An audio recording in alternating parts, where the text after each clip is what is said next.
So the noble fight against the invisible enemy has inflicted a steep toll on the American workforce. As we all know, millions of Americans sacrificed their jobs in order to battle the virus and save the lives of our fellow citizens. We have a solemn duty to ensure these unemployed Americans regain their jobs and their livelihoods. Therefore, in order to protect American workers, I will be issuing a temporary suspension of immigration into the United States. You heard about that last night. By pausing immigration, we'll help put unemployed Americans first in line for jobs as America reopens. So important. It would be wrong and unjust for Americans laid off by the virus to be replaced with new immigrant labor flown in from abroad. We must first take care of the American worker, take care of the American worker. This pause will be in effect for 60 days, after which the need for any extension or modification will be evaluated by myself and a group of people based on economic conditions at the time. This order will only apply to individuals seeking a permanent residency. In other words, those receiving green cards, big factor, will not apply to those entering on a temporary basis.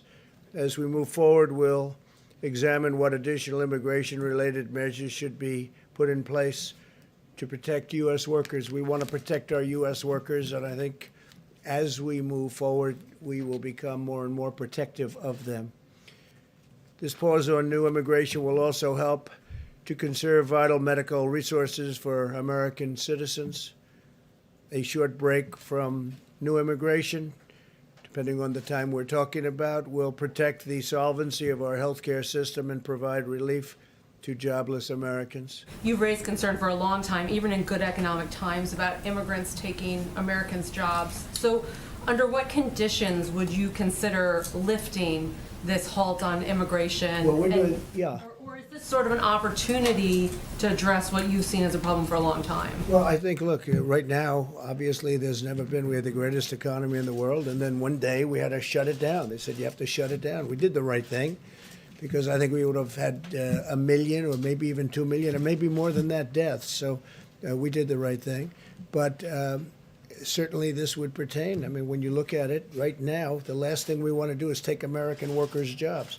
It's one thing when we were essentially, they used to call it full employment, and it's another thing right now. Right now, we have people that have lost their jobs, and we hope they're going to come back and come back fast, and then we can have an even deeper discussion. But right now, we have to have jobs for Americans. As you know, a lot of farmers rely on seasonal migrant workers that come in on the affected. The farmers will not be. That's an important point. The farmers will not be affected. Workers. Yeah, that's a very important point. I mean, it's a great point, actually.